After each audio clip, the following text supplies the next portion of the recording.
going on, guys? Welcome back to another episode of Sarkis Unlocked. Today, we have the great pleasure of welcoming the #1 mortgage originator in the world and president of Guaranteed Rate on the episode. Stay tuned. Mr. Shant, thanks for being here today, brother. Great to be here, bud. #1 loan originator. You've corrected me on this probably a dozen times. Yep. Not in the state, but in the country.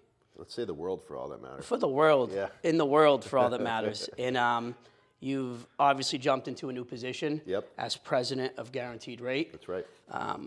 You're a guy that just likes to add more to the plate. Yep. And you've found a way to just figure it out as you go, and set good habits and continue to build.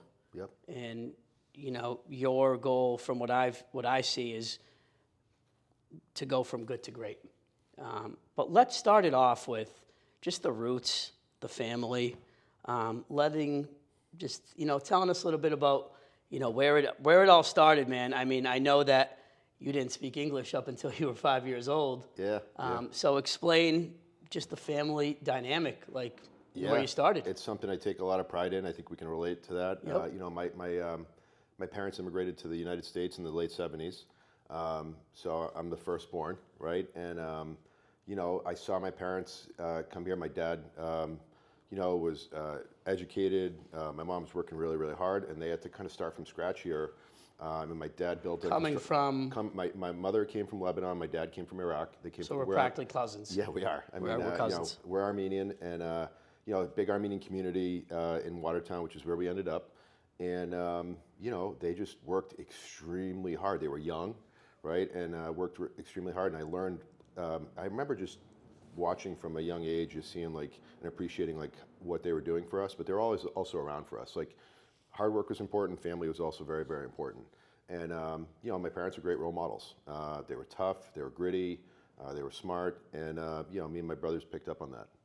So they must be so proud. I just ran into your parents about a month ago at your Accelerate event, and I gave them a hug like I've known them forever, and they were like, I heard so much about you, and you might not notice it, maybe you do, but I could just see the joy in their eyes, man.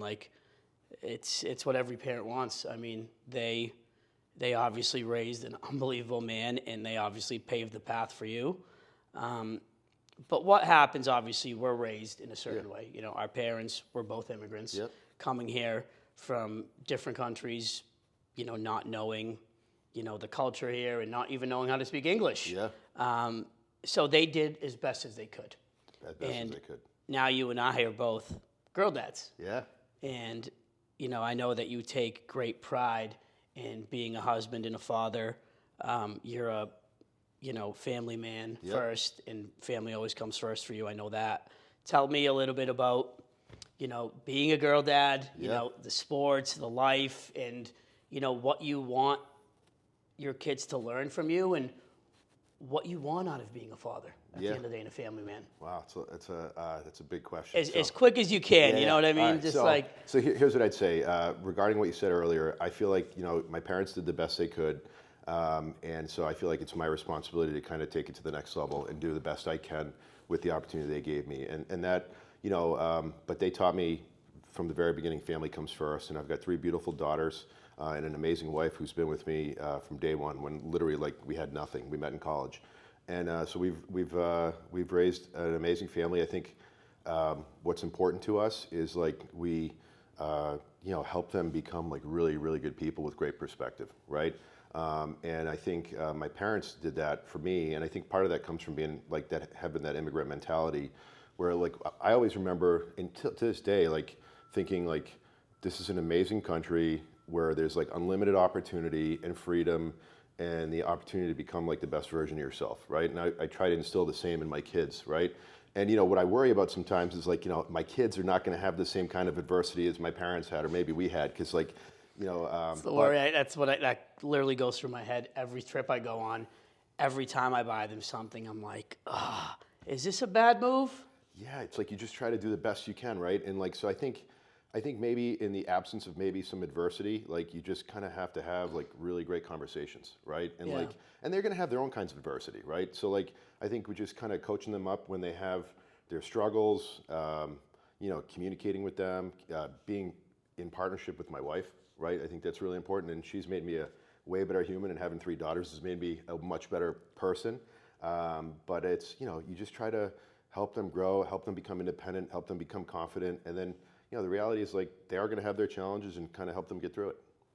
I love that. So as a parent, the best thing I can do is, you asked me a question earlier.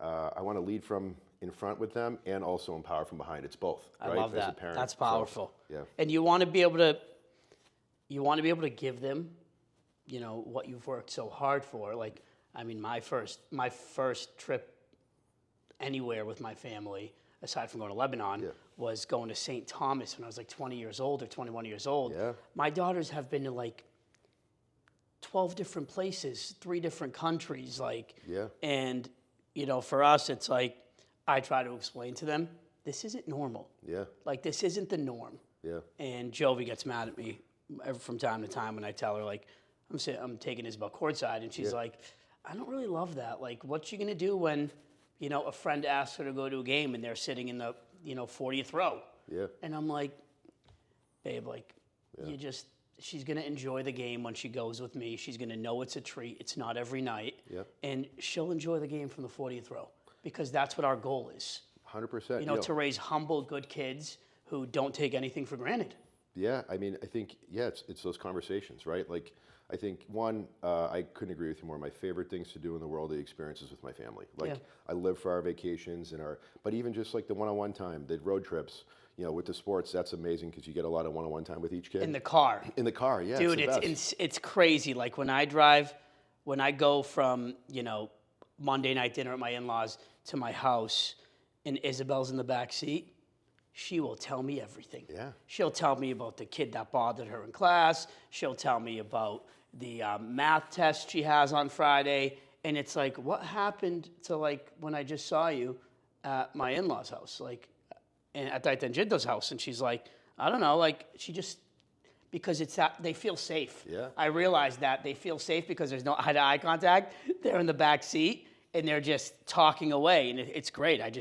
I love it. I don't even put the radio on. That's why I take my kids to school every morning. Like this morning, I dropped off my daughters to school before I came here. I love the car rides. I love the car rides to everything. I like right before bedtime. It's just, so it's, I think just those little conversations are everything, and I try not to take them for granted. Completely agree. So shifting gears to our friendship. Yeah. I mean, 15 plus I still remember years. the first time I talked to you on the phone, man. That first call, you remember that? Yeah, it's great.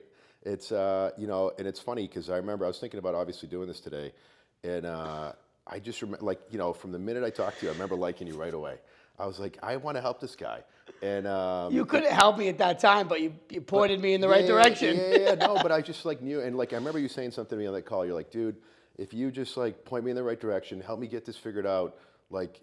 And you weren't even really selling real estate at the time. No, I wasn't. You were in the club business. I was in the club business. You were like, I'll get you, I promise. And like, here we are 15 years later and still taking care of it. It's been real, so bro. Appreciate it. Yeah, it's been hell of a ride. Cool. Yeah. It's been fun watching you, go from that business. And I knew immediately when you said you were going full-time into it that you were going to have massive success. So I'm not at all surprised about what you've been able to accomplish and what you're still going to accomplish. It's been amazing, but I can truly say I've been there from like day one, watching the whole ride. You have indeed, and you've helped a lot. Like, I mean, it's one thing I always tell people about is like, relationships and the people you surround yourself with, it's beyond business. Yeah. Like, it's, what other value can you add and what other value and knowledge can that person add? And I remember we were in this office, I don't know, like a year ago, and you were just, talking to me about specific, systems and processes that you've put in place. I kind of gave you some of our systems, but you did. I mean, you've done it at the highest level, man, and it's been awesome to watch. I've learned so much from you, business aside. Yeah. We've invested in deals together. Yeah. And I'm a huge fan. So, like, first off, it's awesome that you're here. And, I think that people don't realize where it all started. They don't know the pain you had to go through for the gain that you got. Yeah. So I kind of want to start off like from the beginning, like when you first, I believe it was '08. Yeah, it was. You've talked to us about it plenty of times. '08 is when you jumped into the mortgage business. Yeah, so And why the did you do that in '08? you know, I can't. The amount of people that asked me that question at the time was big. But I'll tell you, just one of the secrets to my success in business has been surrounding myself. It's like going all in on you, and one of those things is like surrounding myself with the right group of people that are on the same mission as you. Not just like from a business standpoint, but from like a personal standpoint too. And so like I think the reason we're both entrepreneurs, we both started out very, very similar. Our backgrounds are eerily similar. I was just saying, I started out in the club business right down the street here, the door guy at the office. And what were you doing before you got into mortgages? I was in college. I was working here as a door guy. You went to Bentley? I went to Bentley. I was playing football there. I didn't really know what I wanted to do when I got out of college. So I took a job as a door guy. My best friend was the bartender right here, literally right down the street from here, a block away. It was a place called The Office. And, where was the office, bro? It's where JDL is right now, 75 State Street, and right across is the place. It was like one of the hot nightclubs. I don't know. Hold on, it used to be. Then it changed to the bar room. Yes, yeah, I was the door guy out front there. At the bar room? Yeah. So check this. This is truly how I got started in the mortgage business. I was working nights. 2 floors. 2 floors. Yeah. I was, and my best friend Mike was the bartender. That's how I got the job. And so I was working nights, and then during the day I'd work out. And one day at the gym, I ran into a buddy that was in the mortgage business, and he started telling me about it. And it was like 2003, right? And so I was like, that sounds good. But at the time, I decided that I was going to become an attorney. So I was studying for my LSATs during the day, working at nighttime, and then the mortgage business was rolling. So he was like, you should do it. So I started interviewing, and I ended up getting the job in the mortgage business, deferring law school. So I worked in like what was like a call center environment from 2003 to 2007 in the mortgage business. Just like refinances, cash out refinances. I learned a Anyone ton. could get a loan in that time. Anybody. Too many people. And then the music stopped. 2007 happens. The whole industry like shuts down almost overnight. At the time, I'd worked my way up. I was running a call center of like 50 people. I thought I had my dream job. Dialing for dollars? Dialing for dollars, yeah. We were buying LendingTree and LowerMyBills.com leads. Every single time somebody would come to us, they'd have applied with 6 different people, and you'd have to establish your value proposition on the phone and sell that deal like immediately. Wow. It was an amazing first sales job. I learned so much from that. And then 2007 happens, industry shuts down. There's literally no jobs in the mortgage business. All my friends are in like software sales or hardware sales, and they're offering me opportunities, work at like Oracle and EMC. I was like, I don't know. I was like, I think You're not built for 9 to 5, no. bro. And so I was like, I'm going to start my own company. So I literally got a credit card. I convinced a mortgage company out of central New Jersey to let me open up one of their franchise offices, the only one in Massachusetts. And with $10,000 on a credit card, I swiped, and I started buying leads. I subleased an office. I didn't have any employees, so I was going to the office by myself. And I grinded. And that whole first year, I worked my ass off. We did $9 million in sales. In 2007 or in 8? 2008. And I made $0 because I took all that money and reinvested it into the business. And then the second year, we did $17 million. And I made a little bit of money, enough to pay my bills. I'd actually, at the time, I'd actually moved home with my parents because I didn't want any distractions. Back I didn't to want any Watertown? bills. Yeah, back to Belmont at the time. Yeah, Belmont. And I had no bills, no expenses, and I was all in on business. I was literally working 7 days a week. And I loved it. But literally Saturdays, Sundays, nights, like I was obsessed. And then the third year. And you could do that though because you were living at home. Yeah. You had the opportunity to live at home. Yeah. And I tell this to people all the time when agents come in and they're interested in, becoming a real estate agent or making the jump into, having a sales job to being in real estate where the sales job has a, some sort of salary and benefits and everything, and they want to come into this. So the first question I ask is how much you have in your bank account? Yeah. And where do you live? What are your bills? Yeah. Because it's very hard Yeah. to do it the right way. Yeah. If you're chasing the dollar. I didn't chase anything. And if you don't chase the dollar and you can slow it down Yeah. and build clearly what you've built, Yeah. I mean, that's the best way to do it because you're not setting bad habits and you're truly doing what you're supposed to do and doing it the right way. Yeah, I didn't have any, like my only focus was work. And God bless my wife, at the time was my girlfriend. Like, she let me do my thing and supported me through it. I know it wasn't easy, but I'll tell you what happened. It was 2008, 2009, 2010. I'm this 28-year-old person in the mortgage business. There's no trust in the entire industry because everything's short sales and foreclosures collapsed. And I'm this young guy, and I have to go out there and establish credibility. And so I was at breakfasts, lunches, dinners, events, every single networking group for 3 years. And then finally the market started turning. And what was cool about it is when the market started turning, I was rewarded for being the guy that went all in when everybody else was running out of the business. And all of a sudden from 2010, I do 30 million. And then by 2012, I'm doing $50 million. And at this point, you're by yourself. Yeah, well, now I'd hired a couple people. But you were, how long were you on your own? Really just 2 years. 2 years. Yeah. So basically from 2008 to 2010, Yeah. you were grinding out the loans. You were doing everything. Everything, because I was afraid, because the whole business had just shut down overnight. Yep. So I was afraid to take on expense. I was afraid to invest in people. Mm-hmm. I didn't want that responsibility. And it was so I didn't, I was literally by myself. What was cool about that though is I learned everything. About the business. Somebody would, one of my closers would go on vacation. Guess who became the closer? This guy. One of my ops people would go on vacation or call in sick. I became the ops guy. I learned everything. Underwriting guidelines. I learned all the good habits because I had to know everything. Somebody would call me, somebody like you would call me, right?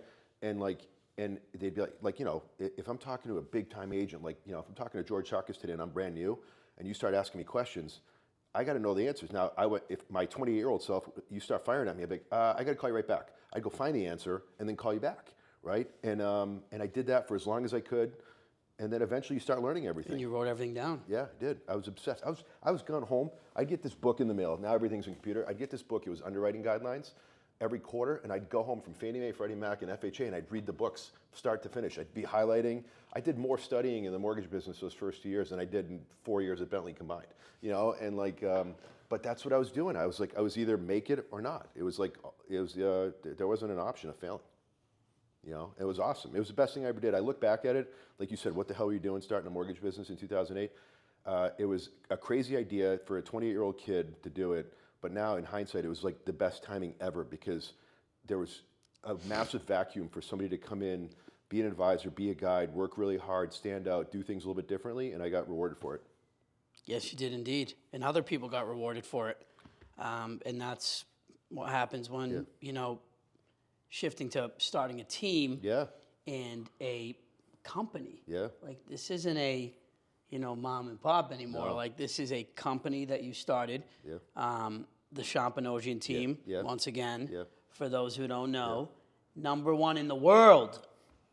I believe he's the first to hit $1 billion in a year. It was, yeah. Now we've done it a bunch of times, the first time ever, and we've been #1 9 years in a row in the United States. He's ran it back, ran it back, and ran it back again. I figured if Tom Brady could win 7 titles, I wanted to go for at least 7. The only thing I'll say is you're lucky I'm not in the mortgage business, brother. You'd be stiff competition, dude. You'd be tough. I'll give you a run for it. Yeah. But or you could be lucky I'm not in the real estate business. Very, very true. Let's just each stay doing what we're doing, please. No conflicts. Yeah. Even though I love competition. Yeah, So you learn all this. You're reading these books. Yeah. You're highlighting. Yeah. And you're just becoming a, source of knowledge. Yeah. And, you're always able to add value. If you don't know the answer, you're finding it, you're writing it down. You're, just continuing to build this database of information and, tough questions, the answers to these tough questions, whatever it is, and then the business starts to expand. Yep. The phone starts to ring. Yep. Not only is George calling you, but George's 20 agents are calling you. Every agent is calling you. There's only so many hours in a day. Yep. There's only so many hours in a day. I understand your wife gave you the green light to just work. That was before kids. Before kids. And that's when you started, really. Yeah. And that's when the shift happened, which, thank God. Yeah. Because it would be very difficult to do that today if you were starting today while, maintaining a family. Totally. So you knew what was going to happen. You saw the path ahead. Yeah. You knew what you had to do to set yourself up for success, not only in business and not only monetarily, but as a family man and for a lifestyle that you wanted. So you had to build and you had to get good people because you can only answer the phone so many times. And you do have to sleep, which I know you and I probably don't sleep the best. But you have to eat and you have, commitments. Yeah. You got a wedding you got to go to.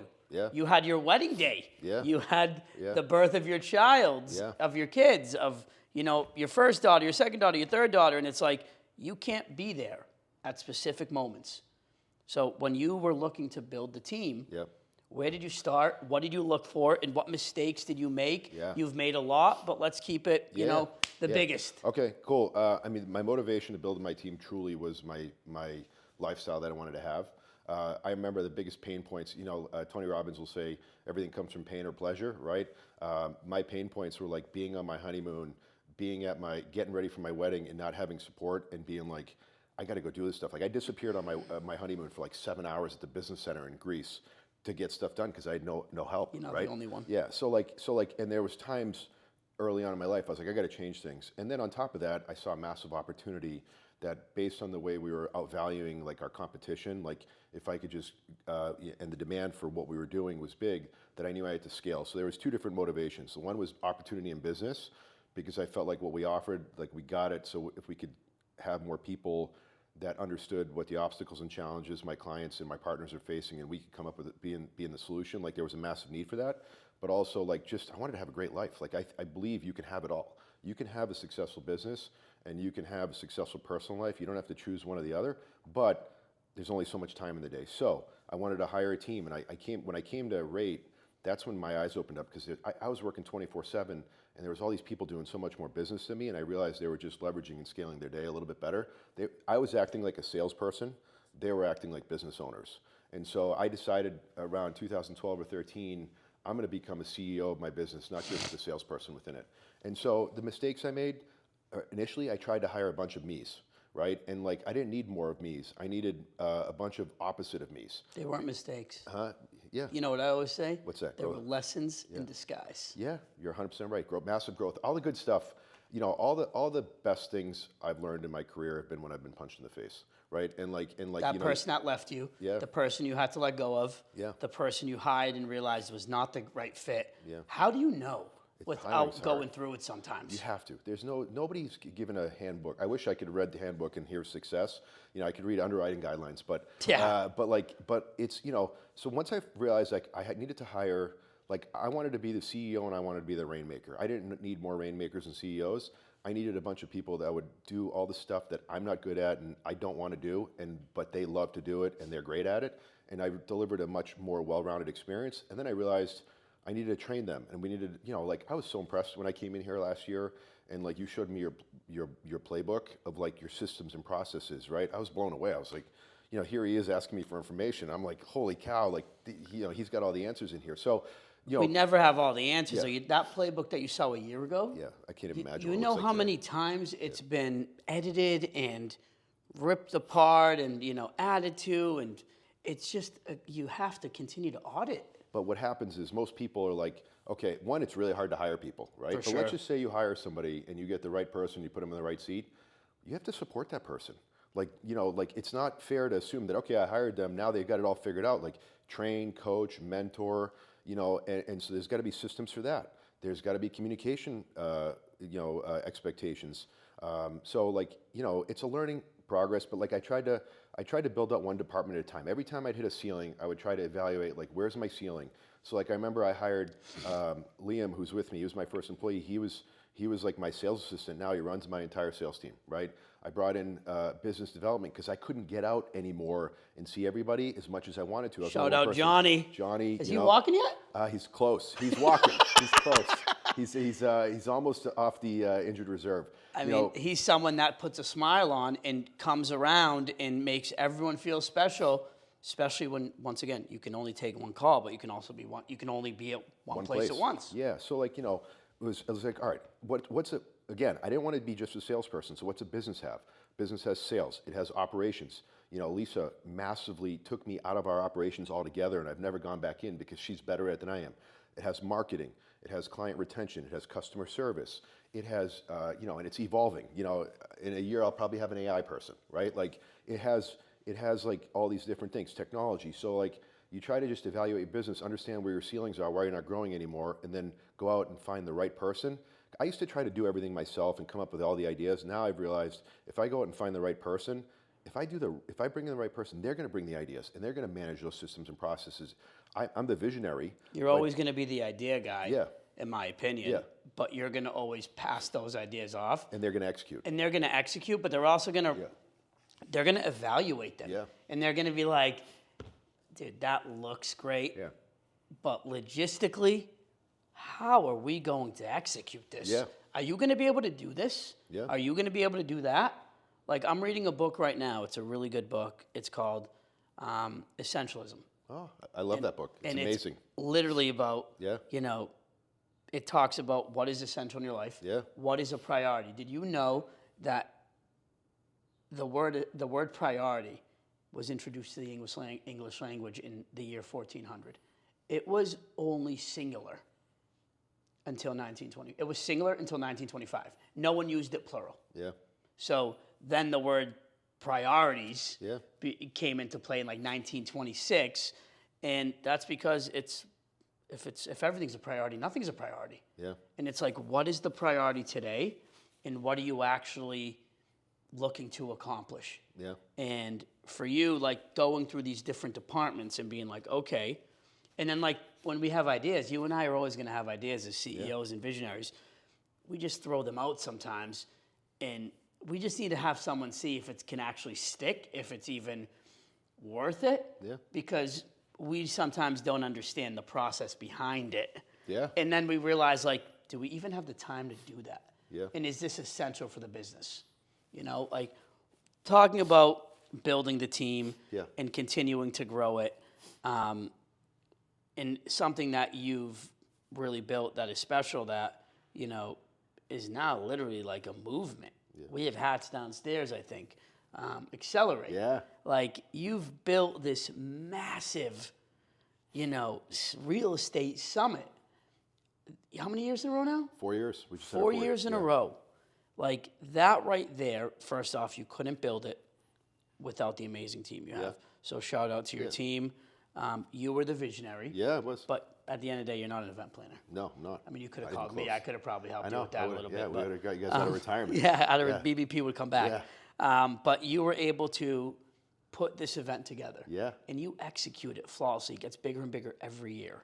Yeah. You have some of the biggest speakers Yeah. that are adding value and adding knowledge. Gonna get you on stage one day.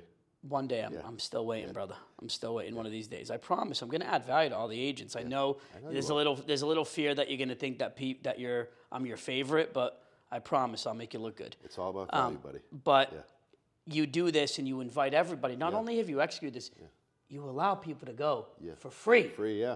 So here's what happened. This is true. I remember, like yesterday. 2022 happened, right? And the market, the rates went from like 2% to like 7% almost overnight. And everybody was frozen. Nobody knew what was going on. And I remember just being like, all right, well, like we just crushed it. Like we did $1.8 billion in 2021. $1.8 billion in 2020, $2.2 billion in 2021. We had a great year in 2022, but the market had shifted. Everybody's frozen.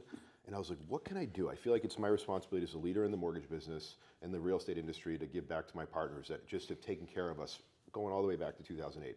So I was like, I'm putting on an event. I don't want to throw like a party and have everybody drink and get up. Like, I want to do something different. I want to like lead in the front, right? And so I was like, I'm going to do an event and I'm going to educate. I'm going to inspire and motivate. I'm going to give people tools. And then I'm going to give people information, right? So give them the data, show them the opportunity, inspire them, motivate them, help them get better inside, and then give them tools so they leave here. So, and we're going to do it at the beginning of the year. So within a matter of like, it was 2022, the first one, we kicked it off a few months later, and we had 500 people show up. I did it in the Framingham, like, and we worked our ass off. Like Sheraton? The Framingham Sheraton, yeah. Oh my God, it looks like a castle. Yeah. So that's all I could get with that little notice, and 500 people showed up, and it was a great event. I was like, I knew I was onto something, because like not only did they show up, they stayed the whole time, they stayed after, right?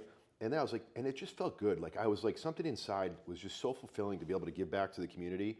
And I was like, I didn't want to create any barriers, because I was like, I don't want people not to come because they can't afford it. For sure. Or any reason. I was like, and then it's taken off to where the next year We did the same thing. 900 people showed up. The next year, we had 1,200 people show up.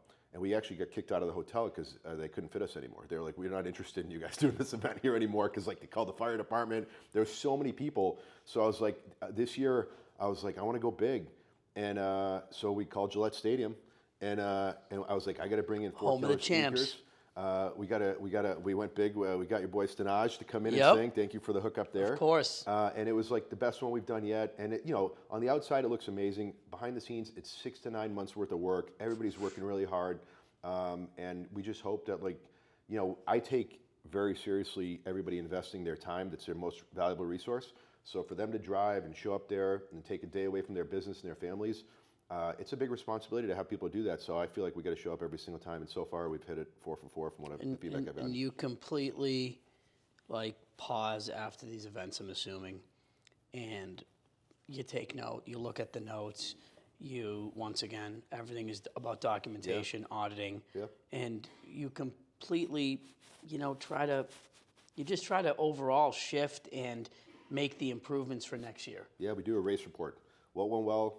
What didn't go well? What did we learn? And we document it all. And then this year, when we were getting ready for the event, 2 months before the event, I was like, let's pull up the race report. Let's not forget all the lessons we had from last year so that we don't make the same mistakes this year. And of course, we made some mistakes this year as well, and we already did the race report for next year. Little changes we'll make, but you have to do an evaluation. Pros practice. They watch practice. Not only they practice, they film the practice, and they go back and watch the film from the practice, right? And I treat myself just like you do. I think I would say you treat yourself like a professional athlete. Your sport of choice is real estate, right? For I'm sure. a professional athlete. My sport of choice is mortgage, right? So I got to do the same things. Because you can't just remember everything. It's impossible. It's impossible. Yeah. I mean, listen, it's really about the more knowledge we have, the more we write down, the more we go back and learn. Even if you reflect on something that might have been a win, but it could have been a bigger win, or it might not have been a win if it wasn't for a specific person or a specific scenario. It's like, how could you have avoided it turning bad, even if it didn't? I'm a worst case scenario guy. Yeah. I just literally find problems even when there isn't any problems. I know my brother sometimes is really aggravated about that, but it could be a day where we put $50 million under contract and I could not be smiling because something happens with an email blast, or something happens with, a client slipping through the cracks and us not following up in time and all that, and I'm just like, what happened? What happened? How do we go back and fix it? You can't put a system in place for everything, unfortunately. You can't, but just because you're winning doesn't mean your standards and expectations are going to change, right? Correct. Because you want to keep winning, right? It's all about at the end of the day, there's another peak, there's another climb, dude. Yeah, and I don't want to be the guy that is hey, what happened to that guy? Yeah. You know what I mean? I think. I remember when Tom Brady gave his speech when he got inducted in the Patriots Hall of Fame. I was blown away because all he talked about, he's you want to know what makes successful people? Discipline, commitment, and consistency. He made it, and that's all I talk about. That, and it's I'm literally the greatest in the world at his profession, and he's it's all about discipline, commitment, and consistency. And so just because you're winning right now, if you want to keep winning, you can't lower your standards. What happens is that's what takes a company from great to good. Is all of a sudden they're winning, but their standards change, they get lax, and then they disappear. And I'm not interested in being that person. Yeah. I mean, Blockbuster was interested in being that. Yeah. Look at where they are. Yeah. Netflix was not interested in that. No. Look at where they are. Yeah. It's literally about evolving and, planning, working in the present, but planning for the future. Yeah. And, I tell my team this all the time. It's we do our Monday morning huddle. Yeah. And I'm trying to get them to at least do one thing consistently. Yeah. It's this one time I went outside, everyone was downstairs on their phones, on their, looking at Instagram, which is, a lot of waste time. Yep. Social media and everything else when it's not used to actually add value. Totally. And I walk downstairs before a team meeting and I see everyone on their phones. And I'm like, what are you guys doing? I go, hey, is there a buyer in there? You doing a deal on TikTok? What are you guys doing?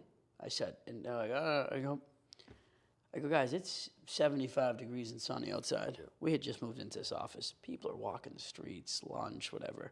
And I'm like, you guys ever think about, going outside and giving out some business cards and just introducing yourself and letting people know that, we're new to the neighborhood. Yeah. And this is what we do. This is who we are. So I go to Chris, our director of ops, and I go, give me some business cards.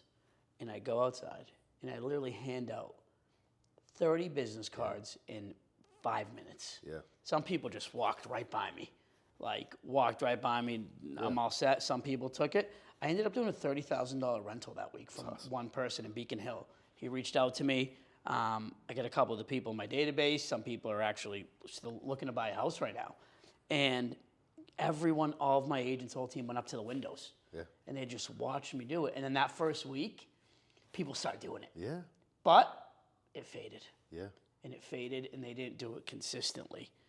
And that was the problem. Like, when I got into this industry, I went from nightlife to selling houses, and I thought that everyone I knew would just go and buy houses with me. But no, they knew me as the club guy.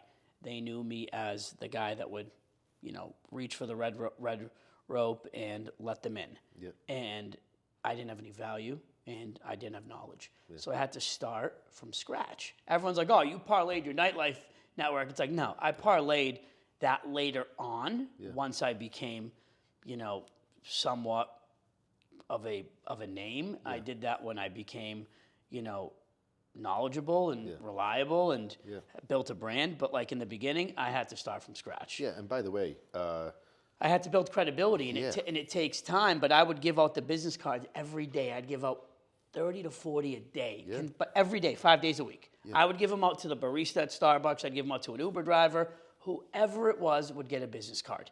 And I did it consistently. So on the Monday morning huddle, I tell my team, everyone send me an email by the end of the day and let me know one thing you want to commit to consistently for 5 days. And I want to hold you accountable for that. Is it reaching out to 3 different business alliances and having 3 coffee meetings a week? Is it making 10 expired calls, like calling 10 expired listings? Is it reaching out to 4 past clients? Like, what is it? And I need you to do that consistently, but keep it up for 6 months, 8 months. Yeah. And that's what I'm trying to do now and hold them accountable because, like you said, consistency and discipline. That's it. It's, I talked to our whole team right now about 3 things. I was like, if you want to have a successful mortgage business, you could put this in for real estate business. You need to market and brand yourself every day. You need to build relationships that are a lot of times are going to come from your marketing, your branding. And by the way, what you did outside, that's marketing, right? Yep. And then it led to guerrilla relationships. Marketing, right? Yeah. It's marketing, branding, and relationships.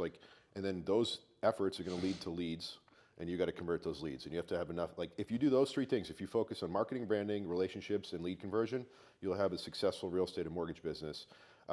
It's our responsibility to remind people what we do. It's not their responsibility to remember what we do. Correct. Right?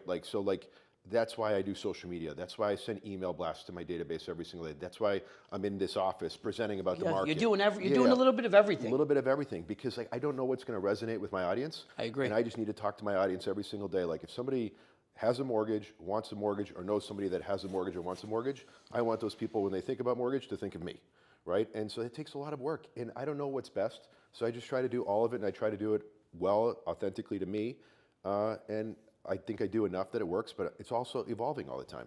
But and the difference of what I used to do that I would change, and once again, it's not a failure. It worked to some extent, but it could be better, is we need the emails. Yeah. We can give out our business card. Yeah. But everything in today's world is about getting a phone number, getting an email from someone else. Yeah. Because if they don't reach out, then that was no good. Yeah. And it's like gathering that information. Yeah. Obviously, with them, if they're giving you the information, then they want to learn more. You get a drip on them, and then you have to provide value. Totally. Yeah. You have to provide knowledge, and you have to have credibility. Yeah. Totally. And if you don't, everyone wants to be a real estate agent. Everyone wants to sell mortgages. It's like you were going through these books and these magazines and learning about Freddie, Fannie, highlighting everything, studying it, becoming an absolute expert. Yeah. and that's why you are where you are today. So you got in the mortgage business. But let me tell you one thing. I could have every single thing memorized in those books, and if I don't make my phone ring and my emails come in, it doesn't matter. There's a lot of loan officers out there that are more technically proficient than I am. There's a lot of real estate agents that might know maybe something about a specific market than you do. It's all about being well-rounded. You got to make you got to be a marketer and you got to be a brander, right? And then you have to combine both. It's experience and knowledge with like marketing your business, because like it doesn't matter if your phone doesn't ring and you don't have relationships. You know, who are you going to talk to all this stuff about? Nobody, right? You have to be connected, relentless, and knowledgeable. Yeah, totally. Those three. Yeah, you got to be well-rounded. Those three things, and you know you've done that. You've built this business. You could have stayed in the same position you were, running a team, continuing to, you know, sell $1.5 billion, $2 billion a year, live a good life. Yep. But no, you were built for something more. Yeah. You had an opportunity, which I learned a lot about as it was happening. Yeah.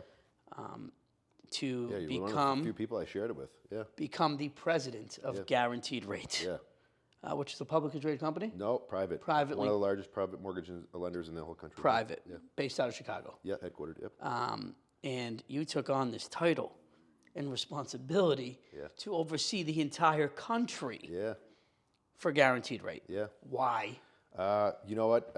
Why would you do this? Like what? Like why? So you know what's weird is. When you don't have time as it is. Yeah. So it's like you have time for whatever's a priority, right? So like. Whatever's essential. Yeah. So like, so you know, I made time for it, but You have to let go of things, though. Of course, yeah. But it was all. So like, I'd always been building my team to the point where, like, you know, again, I had leaders in place that could run specific departments and, you know, the visionary and empowering people. But I kind of set it up to the point where, like, I always had this. I knew. I have this weird thing where, like, if I can envision something, like, I knew 5 or 6 years ago that eventually I'd be in this position, right? And like, but I didn't go out and seek it. Like, I just did what I was doing. Like, I was involved. I was leading the company even when I wasn't in that role. I was always giving back. I enjoyed it. Like, I love it. Like you do too. Like, so our you like coaching. I love it. I love you enjoy coaching. it. I love it brings mentoring. It brings you happiness. Yeah, it does. And it's like, I agree. It's fun. Like, I love seeing with you. somebody, like, if I can share something with you and then you can go out and make your business or your life better, like, that's about as fulfilling as it gets. Doesn't get any better than that. Yes. That's why I'm in the seat I'm in. Yeah. So it's like, you know, our CEO, who was the CEO and president and founder of the company, approached me with the idea. And I was like, you know what? I'm going for it. I'm going for it now. Like, I was like, because I'm 45 years old. I was like, I thought you were 35, bro. Yeah, you know, I'm working. You look good, I'm man. trying. You look good. You know, and I was like, Fine wine. I want to go for it now because I don't want to wait 10 years from now and go for it. Like, because I was like, I'm in my prime. My energy's great. I know what I need to do, and so I went and I went all in on it. You know, there's no playbook for like running a 5,000 person mortgage company, right? And so I was like, this is the next phase of my career. I don't want to be done and regret not having done it. That's just not who I am. So I was like, I have a lot to learn. This is going to allow me to learn it. I have a lot to offer. I have a lot to give. And I took my team from like a 30-person team to a 5,000-person team overnight, all around the country. That being said, though, Yeah. you're running a team. Yeah. You're still selling mortgages. Yes. You still answer my phone when I call. Yeah. You're still, you know, you have, once again, priorities. Yeah. And like shifting, like who's essential. Yeah. Who's a priority, who's of not. course. Yeah. Obviously, you have your top 50 or top 100. Hopefully, I'm in there. Yeah. And, you know, so you have to run that business. Yeah. Because that really is. That's my bread and butter. That's your bread and butter. Yeah. And you made that clear to me. You go, I'm gonna always pick up your And call. have I ever not? Never. Yeah. Never. You respond. For those who think he is not still. Yeah. You know, handling mortgages himself, he still is. Yeah. He's doing a little bit of both. Yeah. I'm assuming that when the news came out, you had people who did not love the success that your team had because not everyone loves LeBron James. Not everyone loved Jordan when he was on top. People hated Brady. And you've been on top for a long time. Yeah. By a Once pretty again. wide margin. What? By a pretty wide margin. By a pretty wide margin. Yeah. And, you know, if I was at Guaranteed Rate, I'd want to learn from you. I'd want to understand the secret sauce. But some people might not have thought that way. Yeah, I would say that, it's spot on. You're like one of the first person that's ever actually kind of picked up on that. Probably like, you know what, I'm not going to come. I'm going to go to this company, that company, because they just don't see the value and they're just very self-centered maybe, or they just, they have their own ways, and those are, God bless them. So I'll tell you this, I would say 95% of the people were like so receptive. The only place I had a little friction was like right here in Massachusetts, right? Because like that was my direct competition, right? Like all around the country, like people were like, I want what you have, like teach me, show me, communicate with me. And I've gone out of my way to build amazing relationships because like that's just who I am. I'm a relationship person. I was kind of caught off guard a little bit by like, there was a little friction here in Massachusetts because like, I'm a pretty ruthless competitor for the last 15 years, right? Yes, you are indeed. And so like, Without a question. but like, listen, my job in that role was like to learn as to like, meet people where they're at, find out where they're coming from, figure out what their concerns are, and then it's my job as a leader to kind of address those. And so I've done the best I can. This year at Accelerate, what I did differently, it was always my event before, and whereas this year I made it our event. I invited every single loan officer at rate in this market to participate in it. They were all there. I had them invite all their partners, all that kind of stuff. So like, it's on me little by little to earn their trust and their respect as their leader, as their coach, you can mentor. give them the playbook. Like you have a playbook that I say this all the time. You have a playbook that set your team up for success, that you had to go through to get to. Like you had to make the mistakes. You had to fail.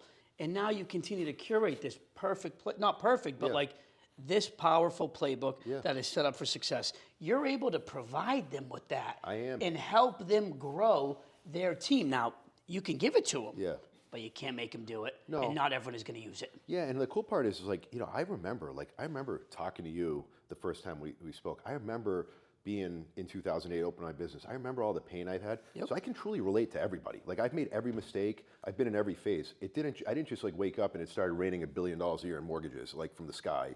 Like it's like there was a progression. So I can share all that. The one thing I realized, and I knew going into it, and I believe this to this day, my title did not give me authority. My relationships give me authority, right? And That's so powerful. like my relationships give me authority, and I kind of look at the loan officers in my company as my board of directors. And so I'm always going down. I'm not doing the whole top-down thing. I'm going bottom up, right? Like I want to hear what they need help with, what they need from me, what I can provide for value, and then it's my job to deliver it every single day. I've grown more this year. Every year is a growth opportunity. I've grown more this year as a person because like I certainly made some mistakes, in terms of how I'll make mistakes today and tomorrow, by the way, and next week. It's just about how Lessons in disguise. Yeah, lessons in disguise. That's going to be on my next podcast. Lessons in disguise, dude. So if you let me speak at Accelerate next year, I'll talk about that. all right, cool. Appreciate it. But yeah, that was a big learning experience. Do I have any regrets? No. It's been an amazing year, and I just hope to get better and serve better. I love that. I mean, it's honestly, once again, I think that was a calculated move that you made. 100%. We talked, calculated. You understood it. You saw it ahead of time. You knew it. You wanted it, and you got it. You had to, sacrifice Totally different things to get there and to add that on your plate because obviously there's only so much that you can do. All that, is about your network. Yeah. You said it earlier. It's your network and your relationships gives you authority. Yeah. And that is 100% true. Now, you have the network, you have the business, you have, all this stuff going. It's a grind. Yeah. You said you're making mistakes. Yeah. You're learning new lessons. You're continuing to grow and evolve. Yep. Before we wrap this up, tell me the top, 3 to 4 habits and consistent routines that you've put in place to execute all this. Yeah. Like if someone's watching and they're like, how the heck does he do this? How does he do loans, answer different mortgage brokers in, Philadelphia, Chicago, New York, offer value, run a team, go to hockey practice, fly to Turks and Caicos, go to a Celtics game, pick up a friend's call your mom and dad, see your mom and dad. Yeah. Bro, how do you do it, bro? You know what? Literally, how do you do it? What, just like your routine, your habit. Yeah, I mean, look, you can, you know, when people say, I don't have time for that, I don't have time for this, like, I think that's bullshit, right? Like, I think you can make, I'm so disciplined with my calendar, like, and the amount of stuff that I can get done in 1 hour is like this. Usually the stuff I get done before noon is like most people's week, right? So like things that take a lot of people 10 or 15 minutes, I do in 5.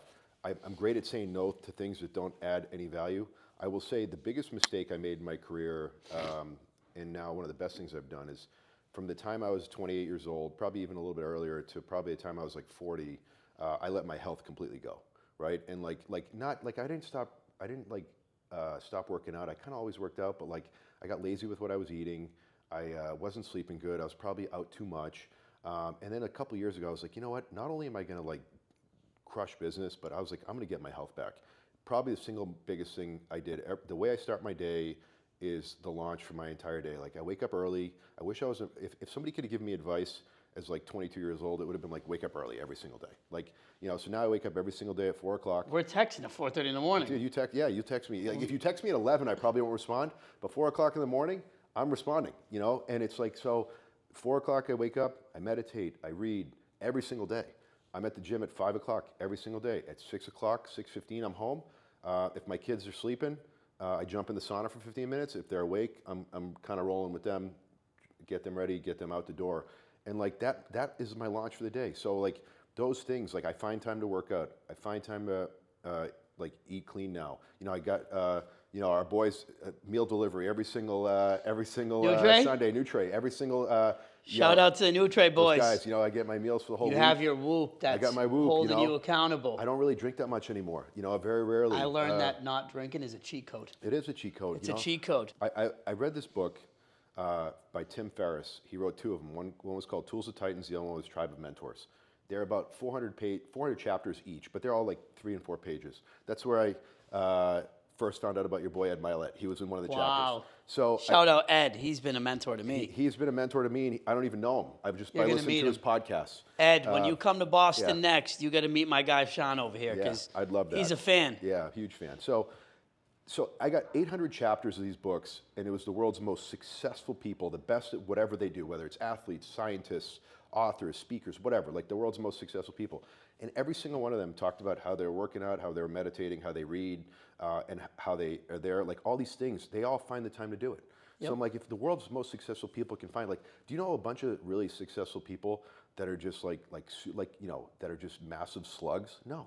They find time to do everything. Now, of course, nobody's perfect, but like, I'm going to try to go for it. So if they do, they can't maintain it forever. Can't. And I'm not interested in burning out. I'm not either. Yeah.